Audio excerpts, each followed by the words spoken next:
하나님의 은혜와 사랑하심이 저와 여러분 가운데 넘치길 주님으로 축복합니다. 자, 우리 에베소서 말씀은 AD 53년경 바울이 3차 선교 여행을 통해서 기록되어져 있고요.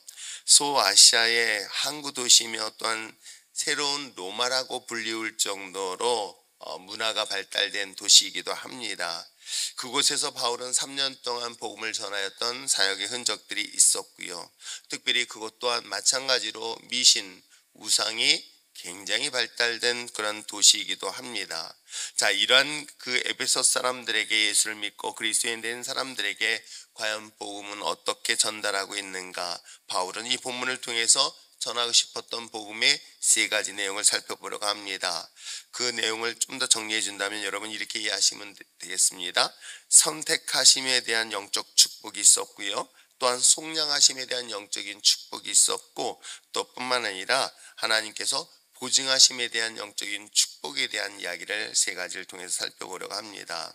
첫 번째, 하나님께서 창세전에 선택하신 영적인 축복에 대해서는 우리가 함께 읽었던 4절과 5절의 말씀에 기록되어져 있습니다. 다시 한번 4절과 5절 말씀을 함께 한번 읽어볼까요? 읽겠습니다. 시작.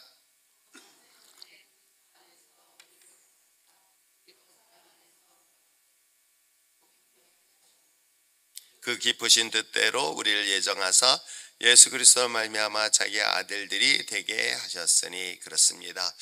복음을 받아들인 후 깨달은 것이 있다고 한다면 사실은 내가 마치 수고한 것 같았고 내가 무엇인가 노력한 것 같았지만 돌아보면 그것이 전적인 하나님의 은혜임을 인정할 수밖에 없고요, 고백할 수밖에 없는 것입니다.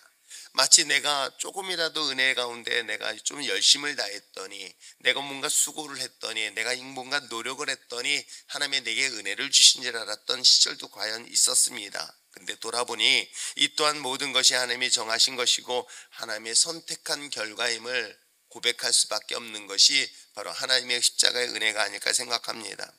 모든 구원의 체험은 하나님의 철저한 하나님의 섭리요, 하나님의 계획이요, 하나님의 선택의 은혜임을 오늘 성경을 통해서 이야기를 하고 있어요. 그랬더니 6절에 이렇게 이야기를 하고 있습니다. 이는 그가 사랑한 자 안에서 우리에게 거저 주시는 바 그의 은혜의 영광에 찬송하게 하려 함이라고 이야기를 하고 있는 것입니다. 예수를 믿는다는 것은 단순히 내가 선택했고 또 나의 행위에 기초한 것이 아니라 그저 하나님께서 우리에게 거저 주신 구원의 은혜요, 그것이 또한 감격이라는 것을 우리는 잊지 말아야 할 것입니다. 주의 자녀로서 하나님의 그의 놀라운 은혜의 선택이 있었기 때문에 내가 이 자리에 설 수 있었고, 하나님의 철저한 은혜가 있었기 때문에 우리가 할 수 있는 것은 그분에 대한 철저한 감사 외에는 내가 할 수 있는 것은 아무것도 없는 연약한 존재임을 인정할 때 비로소 하나님의 풍성한 은혜를 더 풍성히 경험하게 될 줄 믿습니다. 그러기에 오늘 우리가 본문에 바울이 이야기하고 싶었던 에베소 교회에게 이야기했던 것은 하나님께서 창세전서부터 선택한 하나님의 영적인 축복이 바로 복음이라고 이야기를 하고 있는 것입니다. 또한 두 번째 볼 수 있는 것은 무엇일까요? 7절 말씀 한번 읽어볼까요? 7절 읽겠습니다. 시작. 우리는 그리스도 안에서 그의 은혜의 풍성함을 따라 그의 피로 말미암아 속량 곧 죄사함을 받았느니라. 그렇습니다. 또 하나 볼 수 있는 것은 뭐냐면은 성자 되신 예수 그리스도 하나님께서 바로 십자가로 우리를 속량하셨어요. 그 속량하신 그런 영적인 축복을 받은 것이 바로 복음이라고 이야기를 하고 있는 것입니다. 여기서의 속량이라는 것은 말 그대로 오늘 본문에 기록된 것처럼 죄사함에 대한 이야기를 하고 있습니다. 그러나 속량이라는 것은 값을 대신 지불하다라는 뜻을 갖고 있습니다. 예수께서 우리의 죄값을 내가 지불한 것이 아니라 그분이 하나님께서 대신 지불하셨다라는 그러한 내용이겠죠.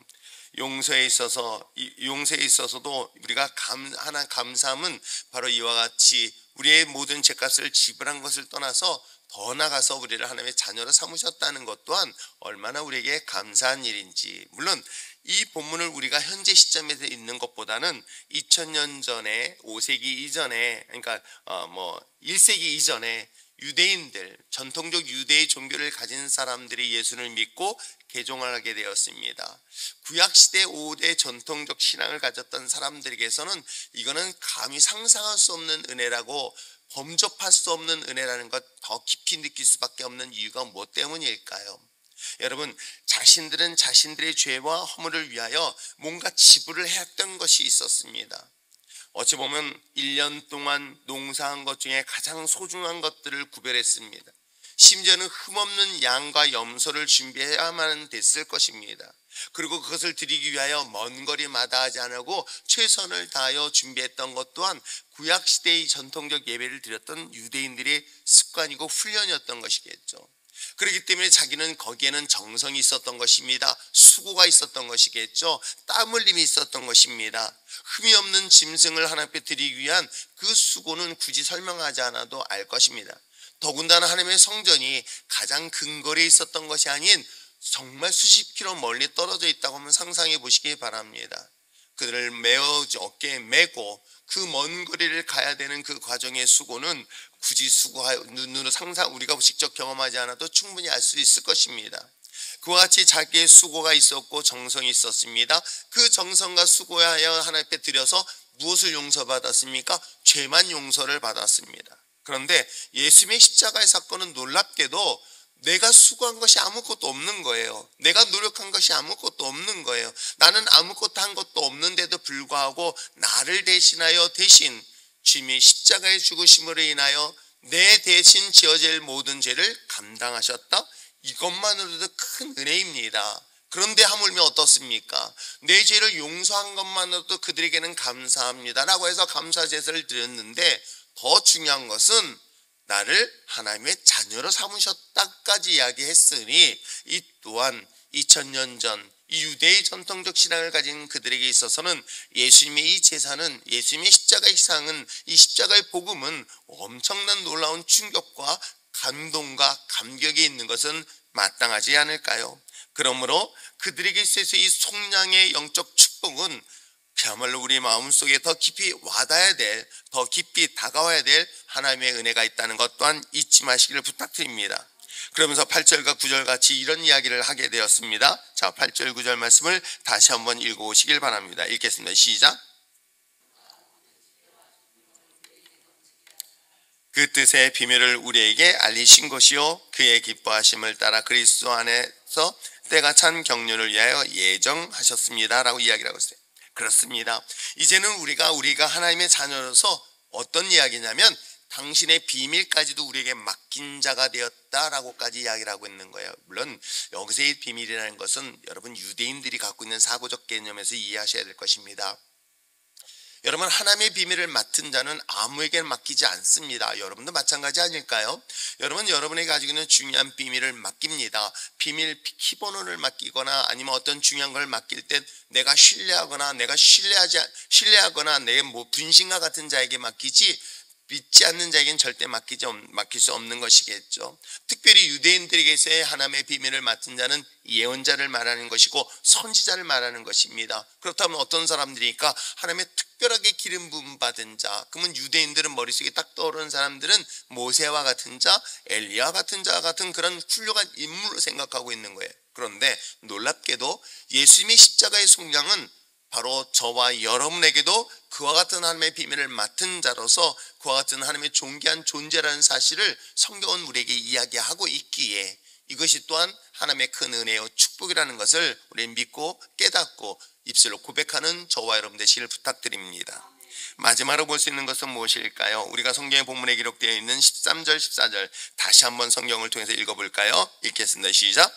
그 안에서 너희도 진리의 말씀 곧 너희의 구원의 복음을 듣고 그 안에서 또한 믿어 약속의 성령으로 인치심을 받았으니 이는 우리 기업의 보증이 되사 그 얻으신 것을 속량하시고 그의 영광을, 그렇습니다. 하나님의 성령의 하나님께서 우리를 인치시고 기업의 보증 대신 그의 영적을 받은 저와 여러분이 바로 복음의 메시지라고 바울은 설명을 하고 있는 것입니다. 여기서 인치다, 도장을 찍다라는 것은 무엇을 얘기하면 소유권을 말하고 있거든요. 하나님이 내가 너는 나의 것이다 라고 이야기하고 있습니다. 근데 여러분, 또 인치다라는 것은 우리가 또 이 본문을 이해하는데 조금 더 문화적 배경을 본다면 하나님 앞에 드려지는 제단의 제물은 흠이 없어야 됩니다. 그 흠없는 제물을 드리기 위해서 반드시 제사장이 인정을 해야만이 이것은 하나님의 것입니다라고 정해지게 되는 거예요. 이 제사장의 도장이 없다고 한다면 이건 절대로 하나님의 성전 안에 들어갈 수 없음을 말하는 것이죠. 그 정도로 소중하다는 사실들을 그들에겐 더 깊이 와닿을 수 있겠죠. 어찌 보면 저와 여러분, 죄로 심판받아 마땅할 저와 여러분, 그런 저와 여러분을 하나님의 성령께서 친히 우리에게 보증이 되어 주셨습니다. 내가 내 스스로가 보증한 것이 아니라 내 안에 주님을 주라시나요 고백한 저와 여러분에게 고백한 이 안에 계신 하나님의 성령께서 나는 누구다? 하나님의 자녀입니다라고 내가 보증하는 것이 아니라 내 안에 있는 성령님께서 친히 보증을 하였다는 사실을 성경은 말하고 있는 거예요. 그래서 그 보증되어진 그 영적인 축복이 바로 복음에 대한 내용이다라고 우리 바울은 이 에베소를 통해서 이야기하고 있는 내용이기도 합니다. 사랑하는 성도 여러분, 오늘 에베소 교인들에게 말하고 있는 이 세 가지 영적인 축복, 하나님의 선택하심에 대한 것, 그리고 속량하신 것에 대한 것, 그리고 하나님께서 인쳐서 보증되었다는 이 사실, 이것이 복음의 가장 중요한 영적 축복이라는 것을 믿고 오늘도 우리가 우리 스스로가 하나님의 거룩한 믿음의 자녀답게 세상에 나가서 싸워 승리하며 나가는 저와 여러분 되시기를 주님으로 축복합니다. 기도하겠습니다.